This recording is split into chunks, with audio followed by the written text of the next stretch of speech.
नमस्कार दोस्तों, simplicity of law channel में आपका स्वागत है।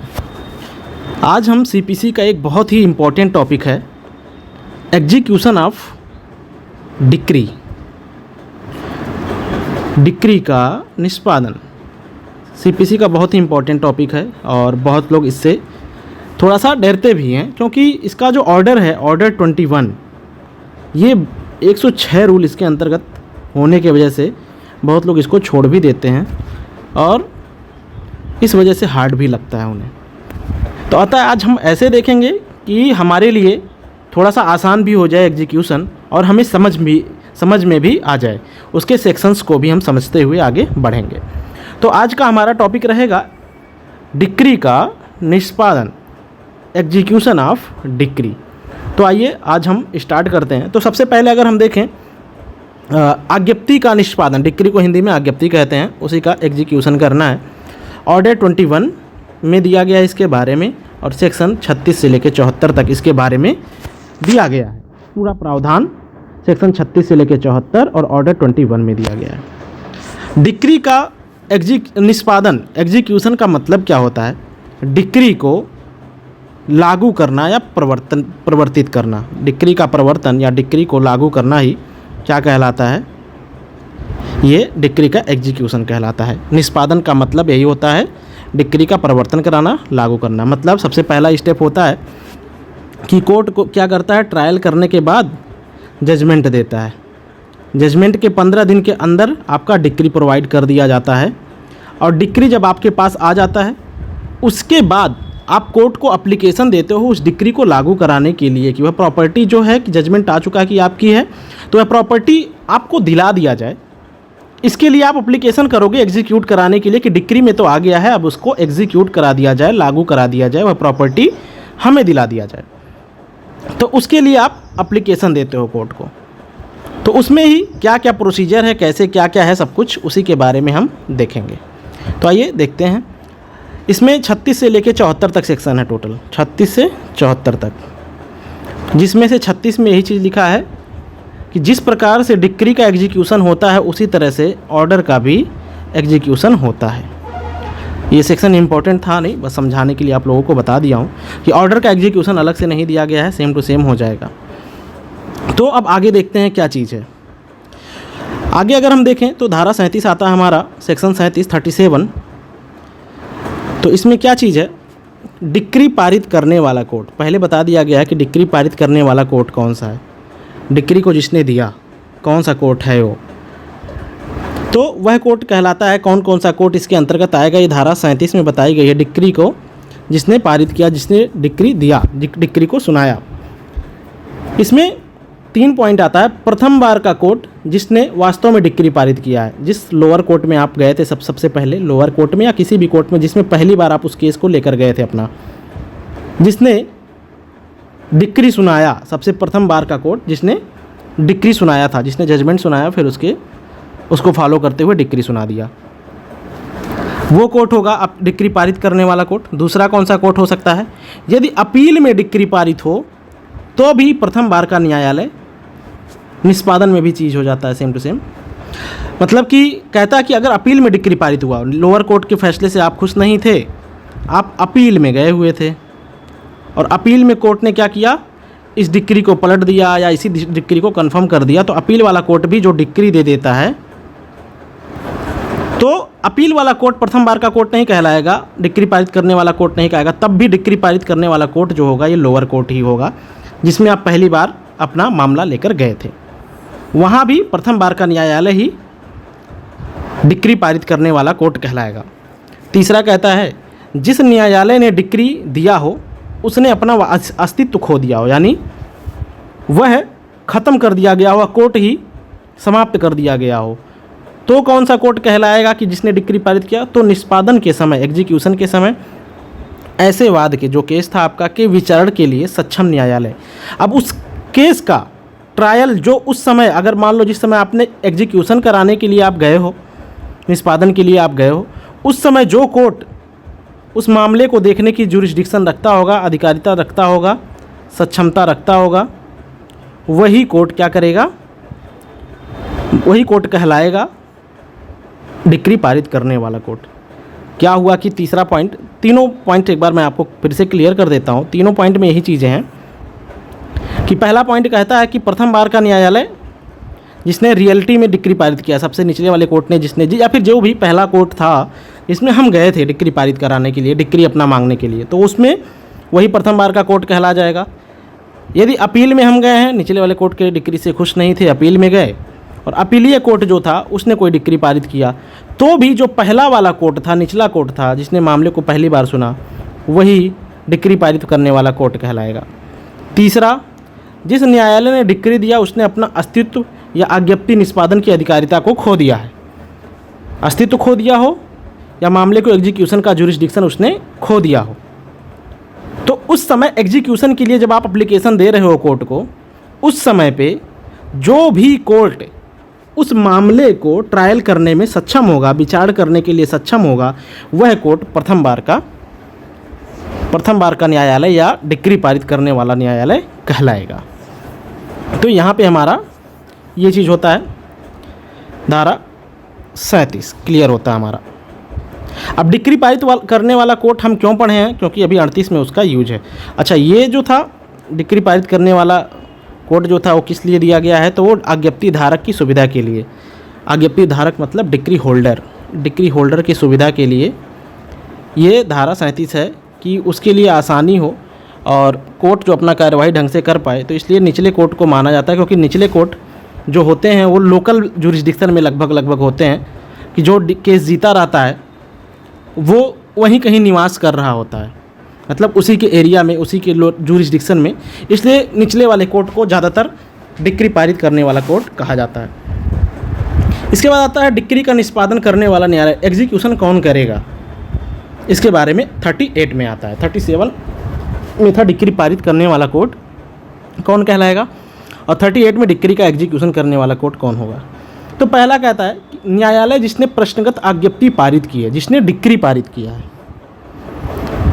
प्रश्नगत मतलब जिस डिक्री के बारे में है कि किस उसका एग्जीक्यूशन कौन सा कोर्ट करेगा, उस डिक्री का आज्ञप्ति को उसको जिसने पारित किया, जिस कोर्ट ने दिया, चाहे अपीलीय कोर्ट हो चाहे कोई भी कोर्ट हो, खासकर निचला न्यायालय माना जाता है, क्योंकि आज्ञप्ति पारित किया। पारित करने वाला कोर्ट मैंने ऊपर ही बता दिया आपको, पारित करने वाला कोर्ट कौन कौन सा कहलाएगा। तो वही कोर्ट जिसने आज्ञप्ति पारित की है वही एग्जीक्यूशन करने वाला कोर्ट होगा। इसीलिए आज्ञप्ति पारित करने वाला कोर्ट 37 में मैंने बताया, जिससे आप समझ सको कि एग्जीक्यूशन वाला कोर्ट कौन सा होगा। तो पहला पॉइंट कह दिया कि जो 37 में कोर्ट दिए गए हैं वही कोर्ट हो जाएंगे।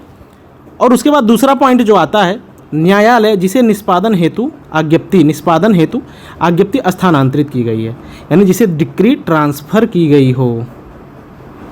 बहुत सिंपल सा चीज़ है कि बहुत कुछ जगहों पे ऐसा होता है कि आपका जुरिस्डिक्शन दूसरे कोर्ट में हो, आपका प्रॉपर्टी दूसरे कोर्ट में हो, तो कोर्ट कैसे एग्जीक्यूट करेगा मामले को।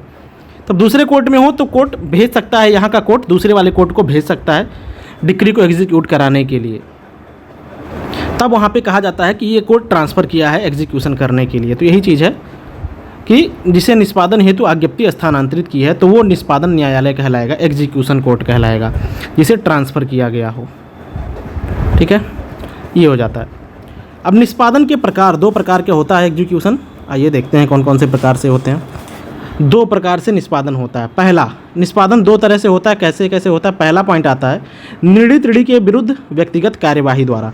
व्यक्तिगत कार्यवाही के अंतर्गत हम क्या कहते हैं कि उसको पर्सनली उसके विरुद्ध कार्यवाही किया जाएगा अगर वो निर्णीत ऋणी जजमेंट डेटर जो है वो अगर डिक्री को एग्जीक्यूट नहीं कर रहा है। तो पहला ऑप्शन में हम देखते हैं गिरफ्तार किया जाता है उसे, या फिर सिविल कारागार में उसे बंद करके विवश किया जाए, कंपेल किया जाए कि वह जो है जो डिक्री आया है उसको एग्जीक्यूट कर दे, डिक्री एग्जीक्यूट कर दे।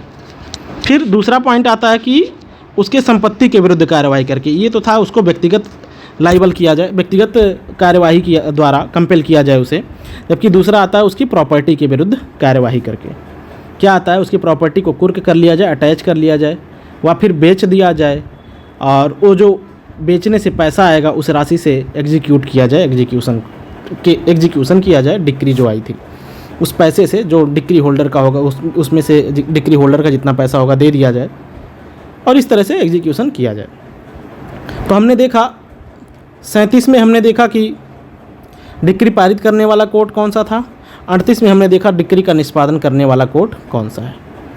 अब इसके बाद जैसा कि मैंने बताया डिक्री को स्थानांतरण किया गया हो, 38 में हमने देखा जिसको वह न्यायालय जिसे निष्पादन हेतु आज्ञप्ति स्थानांतरित की गई हो, तो वह भी डिक्री का निष्पादन करने वाला कोर्ट कहलाता है। तो डिक्री का ट्रांसफ़र जो होता है, स्थानांतरण या ट्रांसफ़र या अंतरण, उसी के बारे में धारा 39 बात करता है। क्या कहता है धारा 39? धारा 39 कहता है डिक्री का अंतरण।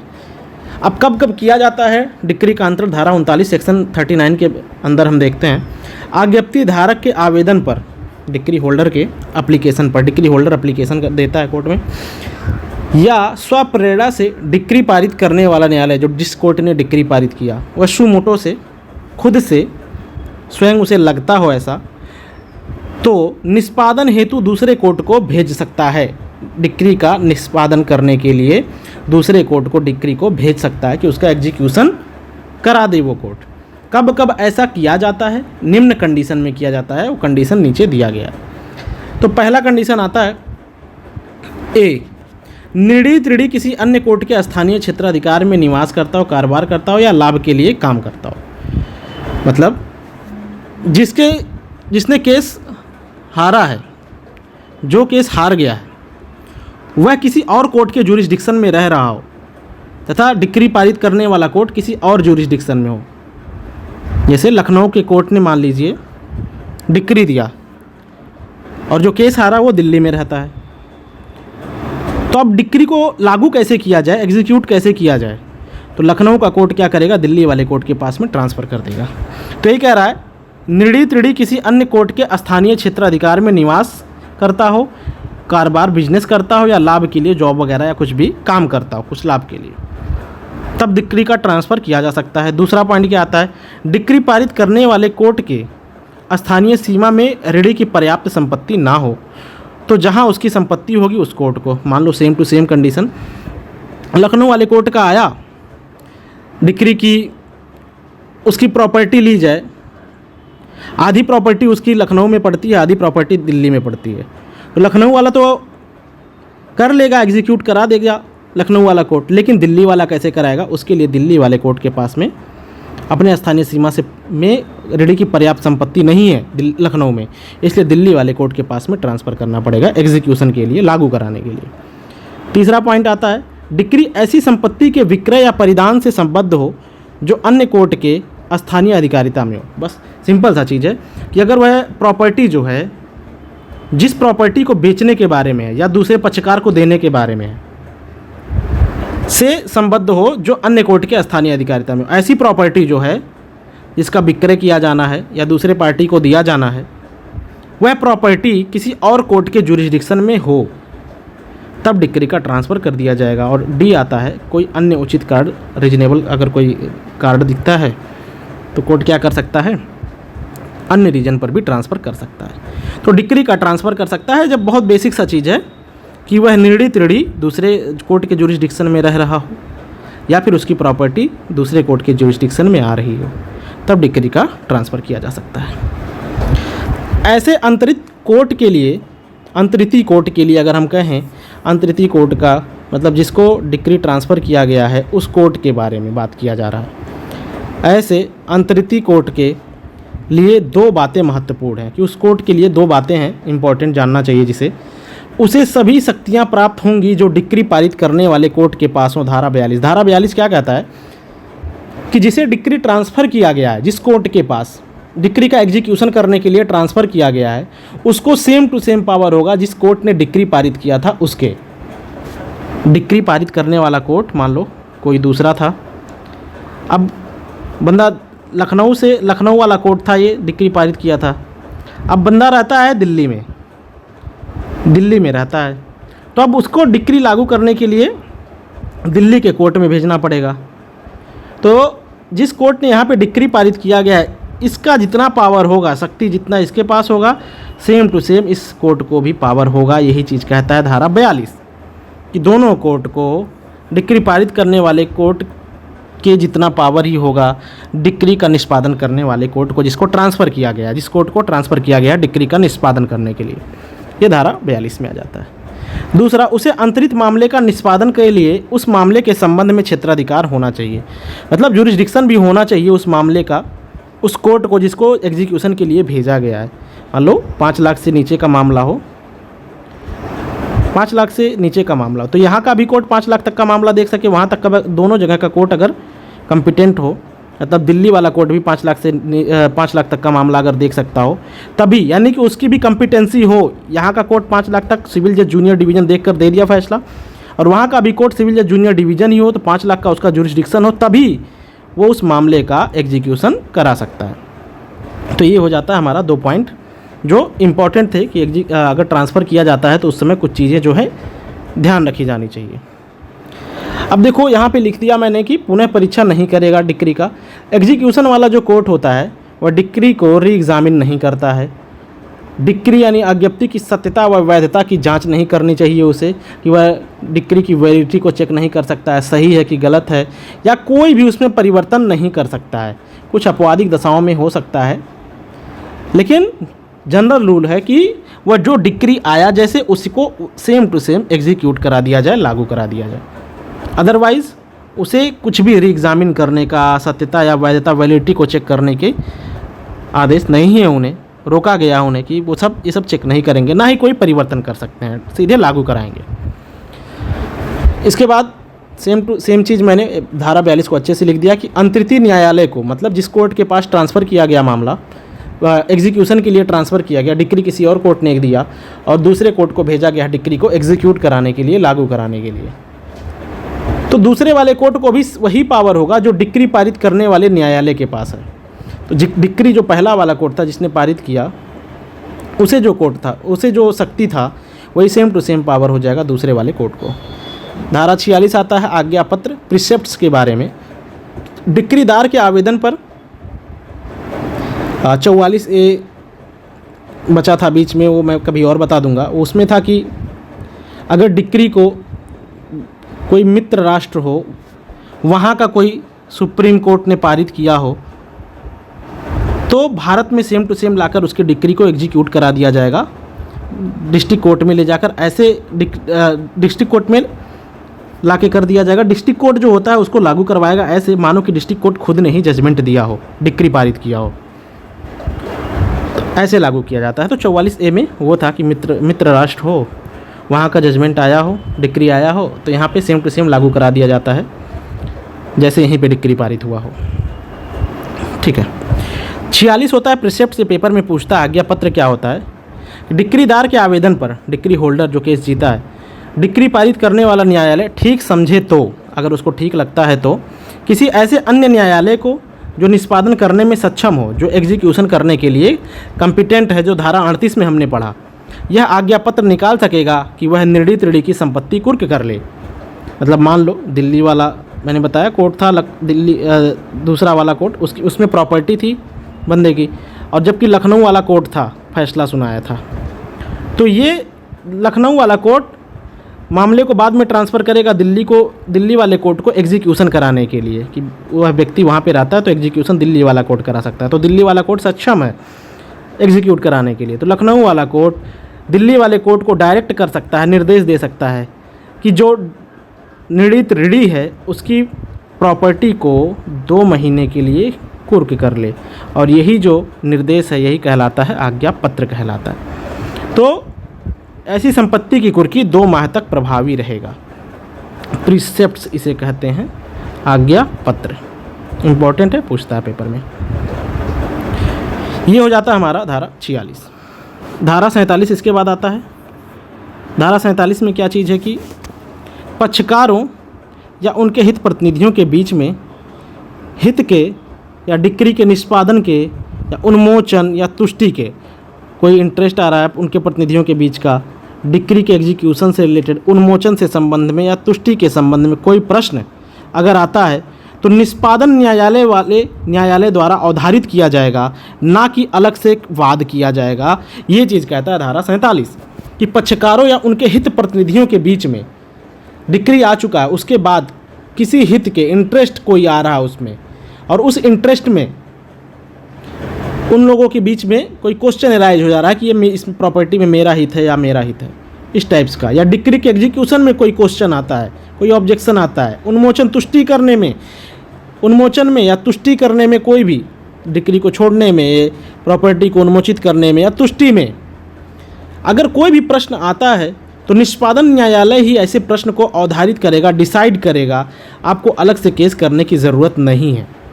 डिक्री के बाद अगर ऐसा कुछ भी आता है तो वो डिक्री का एग्जीक्यूशन करने वाला कोर्ट करेगा डिसाइड। इसके बाद धारा 50 आता है, विधिक प्रतिनिधि मृतक के ऋणों के लिए कहाँ तक उत्तरदायी होता है? तो जो प्रॉपर्टी उसने सम्यक रूप से निर्णित ऋणी से पाया था तो उतने प्रॉपर्टी के लिए वो उत्तरदायी हो जाता है। धारा 52, विधिक प्रतिनिधि के विरुद्ध डिक्री आज्ञप्ति का निष्पादन कैसे किया जाता है, कैसे लागू किया जाता है? तो वही है संपत्ति की कुर्की और विक्रय के द्वारा।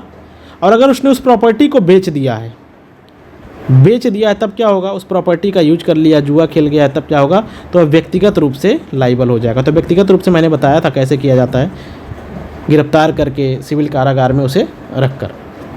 धारा 51 आता है, निष्पादन न्यायालय की शक्ति, इसमें तरीका व ढंग के बारे में चर्चा दिया गया है कि कैसे निष्पादन करता है निष्पादन न्यायालय।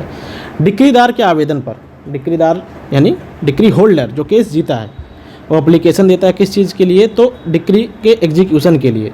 तो डिक्री का एग्जीक्यूशन वाला जो कोर्ट है वो क्या क्या कर सकता है, कैसे एग्जीक्यूशन कराएगा, क्या ढंग है? संपत्ति के परिदान द्वारा, यानी आपको कब्जा उसका दिला दिया जाए। संपत्ति की कुर्की व विक्रय या डायरेक्ट विक्रय द्वारा संपत्ति को अटैच कर लिया जाए और वह उसके बाद उसे बेचकर उसमें जो पैसा आएगा डिक्री होल्डर को दे दिया जाए, या डायरेक्ट विक्रय करके, यानी ज़रूरी नहीं अटैच करने का, डायरेक्ट बेचा भी जा सकता है। तीसरा, गिरफ्तारी व कारागार में निरोध द्वारा, मतलब आपको गिरफ्तार करके व कारागार में आपको बंद रख के डिक्री का एग्जीक्यूशन कराया जा सकता है। चौथा पॉइंट है रिसीवर की नियुक्ति। रिसीवर को हम कहते हैं प्रापक हिंदी में, यानी आपकी प्रॉपर्टी पे कोर्ट की तरफ से किसी व्यक्ति को नियुक्त कर दिया जाता है, वही देख रेख करता है। या पांचवा, अन्य कोई प्रकार आता है तो वो कोर्ट को जो ठीक लगे वो कर सकता है।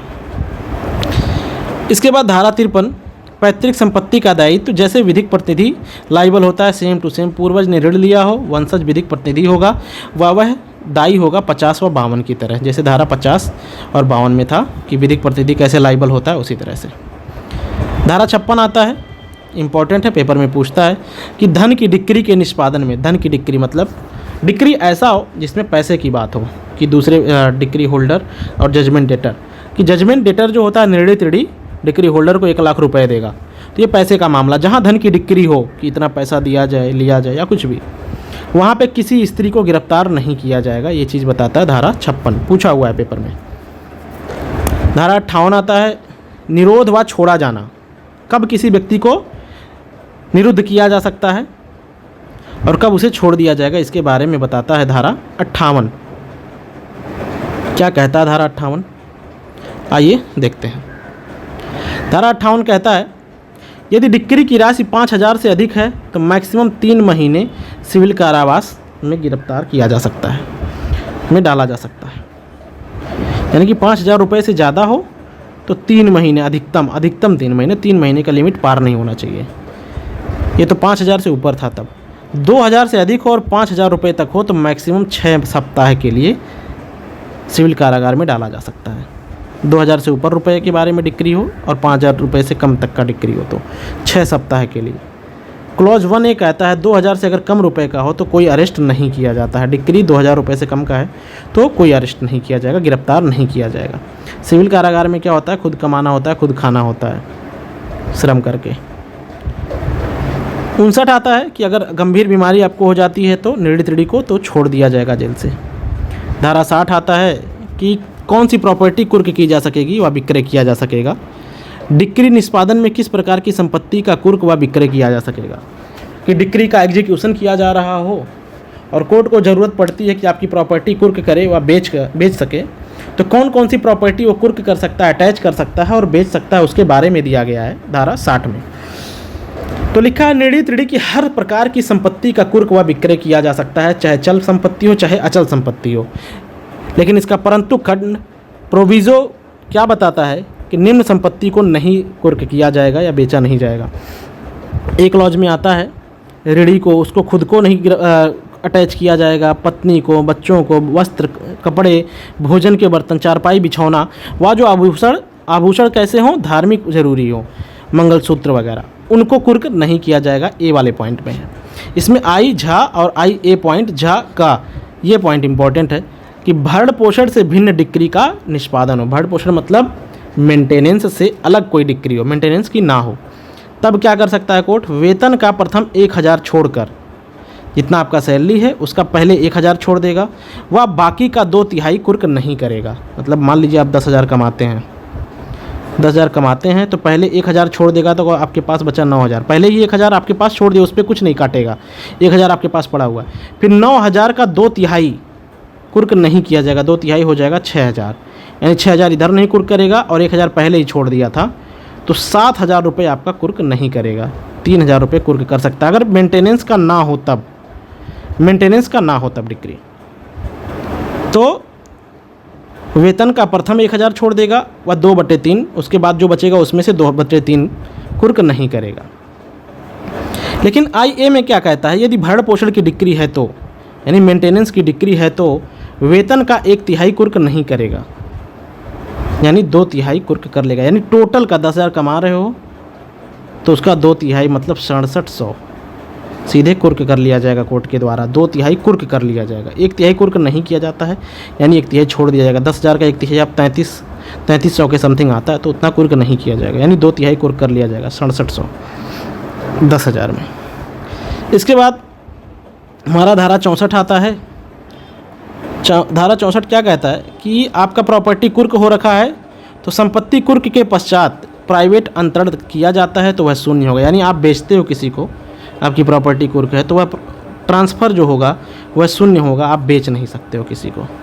इसके बाद धारा 74 आता है कि निष्पादन का प्रतिरोध अगर कोई कर रहा हो, पक्षकार विरोध कर रहा हो, रोक रहा हो निष्पादन को, तो कब्जे, उसके बारे में क्या प्रोविज़न है धारा 74 में, कब्जे के लिए जाने पर डिक्री होल्डर जाता है अपना कब्जा लेने के लिए, निष्पादन के लिए जा रहा है, निर्णित ऋणी या उसकी ओर से कोई और निष्पादन का विरोध करता है, एग्जीक्यूट नहीं करने दे रहा, उसको कब्जा नहीं करने दे रहा अपनी प्रॉपर्टी पे जो कोर्ट ने दे दिया है उसे, तो ऐसे व्यक्ति को जो विरोध कर रहा है, डिक्रीदार के आवेदन पर डिक्री होल्डर आवेदन देगा कि मुझे परेशान किया जा रहा है, नहीं जाने दिया जा रहा है प्रॉपर्टी पे, कोर्ट क्या कर सकता है, 30 दिन के लिए सिविल कारागार में निरुद्ध कर सकेगा। तो 30 दिन के लिए ऐसे व्यक्ति को गिरफ्तार किया जा सकता है और कब्जा डिक्री होल्डर को दिला दिया जाएगा। लेक्चर काफ़ी बड़ा हो रहा है, इसलिए मैं सिर्फ सेक्शन पढ़ाया 36 से 74 तक, जो इम्पोर्टेंट थे आप वो मैंने पढ़ा दिया। तो एक बार मैं बता देता हूँ कहाँ पे क्या हमने पढ़ा जल्दी से। तो सबसे पहले हमने देखा आज्ञप्ति का निष्पादन, डिक्री का एग्जीक्यूशन ऑर्डर 21 और सेक्शन 36 से 74 में दिया गया है। तो डिक्री का एग्जीक्यूशन का मतलब क्या होता है, बहुत बेसिक सा चीज़ है कि डिक्री को लागू करवा दिया जाना, डिक्री का प्रवर्तन करा दिया जाना। तो इसमें धारा 37 में हमने देखा कि डिक्री को पारित करने वाला कोर्ट कौन सा है। धारा 38 में हमने देखा डिक्री का एग्जीक्यूशन करने वाला कोर्ट कौन सा है। फिर हमने देखा धारा 39 में डिक्री का ट्रांसफ़र किस किस कंडीशन में किया जा सकता है, जब वह व्यक्ति या उसका प्रॉपर्टी जो डिक्री निर्णित ऋणी है, जजमेंट डेटर जो है, वो दूसरे कोर्ट के जुरिस्डिक्शन में हो तब डिक्री का ट्रांसफ़र किया जाता है। इसके बाद धारा 42 मैंने बताया अंतर्राष्ट्रीय न्यायालय को सेम पावर होता है, जो डिक्री पारित करता है कोर्ट उसकी तरह ही सेम पावर होता है। फिर मैंने 44A के बारे में आपसे चर्चा किया था कि व्यतिकारी राज्य क्षेत्र हो और उसके सुप्रीम कोर्ट ने, वरिष्ठतम कोर्ट ने कोई डिक्री पारित किया है तो सेम टू सेम उसको लाकर, जैसे भारत की अंदर कोई कोर्ट डिक्री पारित करता है तो लागू किया जाता है, तो उसी तरह लागू करवा दिया जाएगा। उसके बाद धारा 46 प्रिसेप्ट हमने देखा, किसी दूसरे कोर्ट के जुरिस्डिक्शन में निर्णित ऋणी का प्रॉपर्टी हो तो वहाँ के कोर्ट से, जो कोर्ट केस देख रहा है वह कोर्ट क्या करता है, उसको निर्देश देता है कि वह निर्णित ऋणी जो है उसकी प्रॉपर्टी को कुर्क कर ले, और ऐसी कुर्की 2 महीने के लिए प्रभावी रहता है। इंपॉर्टेंट है, पूछा हुआ है प्रिसेप्ट से आज्ञा पत्र कहाँ पे दिया गया है और कितने महीने की कुर्की होती है। 47 में एग्जीक्यूशन से रिलेटेड कोई भी क्वेश्चन हो तो उसको उसी उसी एग्जीक्यूशन कोर्ट से पूछ लीजिए, ना कि अलग से केस करने की ज़रूरत है। धारा 50 विधिक प्रतिनिधि मृतक के ऋणों के लिए कहाँ तक उत्तरदायी होता है? तो जितना प्रॉपर्टी वह प्राप्त करता है, पहले तो डिक्रीदार को आवेदन एप्लीकेशन देना पड़ता है कि मैं निर्णीत ऋणी के विधिक प्रतिनिधि के विरुद्ध डिक्री का एग्जीक्यूशन कराना चाहता हूँ। उसके बाद ही विधिक प्रतिनिधि मृतक के ऋणों के लिए उत्तरदायी होता है। जितना पैसा वो पाता है, जिसने केस हारा उससे उतने पैसे के लिए वह उत्तरदायी होता है, लाइबल होता है। धारा 52 बताता है विधिक प्रतिनिधि के विरुद्ध आज्ञप्ति का निष्पादन कैसे लागू किया जाएगा। विधिक प्रतिनिधि लीगल रिप्रेजेंटेटिव, जो व्यक्ति था केस हारा था वो मर गया, अब उसके तरफ से कोई और रिप्रेजेंट कर रहा है उसको, तब एग्जीक्यूशन कैसे किया जाएगा? तो बताता है ये धारा 52 कि कैसे लागू किया जाता है। तो संपत्ति है तो संपत्ति बेचकर, या फिर उसने जो पैसा था वो सब बेचकर खा लिया हो, तब उसको व्यक्तिगत रूप से करना होगा, यानी गिरफ्तार किया जा सकता है, सिविल कारागार में डाला जा सकता है। इसके बाद धारा 51 एग्जीक्यूशन कोर्ट के पावर के बारे में बताता है। संपत्ति का परिधान कब्जा दे दिया जाए, संपत्ति की कुर्की व विक्रय द्वारा या डायरेक्ट बेचा जा सकता है, गिरफ्तारी व कारागार में निरोध द्वारा, रिसीवर की नियुक्ति द्वारा या अन्य रीति से। धारा 53 बताता है पैतृक संपत्ति का दायित्व सेम लीगल रिप्रेजेंटेटिव की तरह हो जाता है, पैतृक संपत्ति हो उसके बारे में। इसके बाद हम देखते हैं धारा 58 कब आपको गिरफ्तार किया जाएगा। तो 5000 से ऊपर तक का डिक्री हो तो उसमें आपको 3 महीने तक सिविल कारागार में मैक्सिमम अधिकतम डाला जा सकता है। 2000 से अधिक और 5000 रुपये तक की डिक्री हो तो 6 सप्ताह के लिए मैक्सिमम अधिकतम आपको जेल में डाला जा सकता है। और एक कहता है 2000 से कम रुपये पर हो तो गिरफ्तार नहीं किया जाएगा। 59 बताता है गंभीर बीमारी पर आपको छोड़ दिया जाएगा गिरफ्तारी से, गिरफ्तार हैं तो आप। 60 बताता है कि कौन सी प्रॉपर्टी को कुर्क किया जाएगा, कौन सी प्रॉपर्टी को कुर्क नहीं किया जाएगा। तो सभी संपत्ति को कुर्क किया जाता है। ए में एक लिस्ट दे दिया गया प्रोविज़ो में कि उनको कुर्क नहीं किया जाएगा। तो ऋणी, पत्नी, बच्चे, वस्त्र, भोजन के बर्तन, इन सब चीज़ों को कुर्क नहीं किया जाता है। आई और आई ए इंपॉर्टेंट है कि मेंटेनेंस की डिक्री से भिन्न अगर उससे अलग कोई डिक्री हो तो उसमें पहले 1000 रुपये छोड़ दिया जाता है सैलरी का, फिर उसके बाद जो सैलरी बचता है उसका 2/3 कुर्क नहीं किया जाएगा। 1000 प्लस 2/3 कुर्क नहीं किया जाएगा, बाकी जो होगा कुर्क कर लिया जाएगा।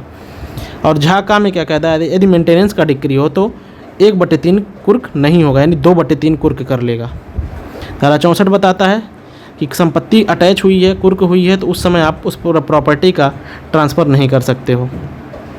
धारा 74 बताता है डिक्री के एग्जीक्यूशन के लिए डिक्री होल्डर जाता है, उसका विरोध किया जाता है, कोई व्यक्ति करता है, जो केस हारा है वो निर्णीत ऋणी या फिर उसके तरफ से कोई करता है, प्रतिरोध कर रहा है, रोक रहा है उसे, तो डिक्रीदार एप्लीकेशन दे सकता है कोर्ट को और उस ऐसे व्यक्ति को 30 दिन के लिए सिविल कारागार में निरुद्ध किया जा सकेगा व कब्जा दिलाया जा सकेगा इस व्यक्ति को। तो ये था हमारा 36 से लेकर 74 तक। अगले लेक्चर में हम ऑर्डर को भी देख लेंगे, बहुत आसान है। ओके, आज का क्लास एंड करते हैं, काफ़ी बड़ा हो गया है इसलिए ऑर्डर अलग से आएगा। आपका दिन शुभ हो, धन्यवाद।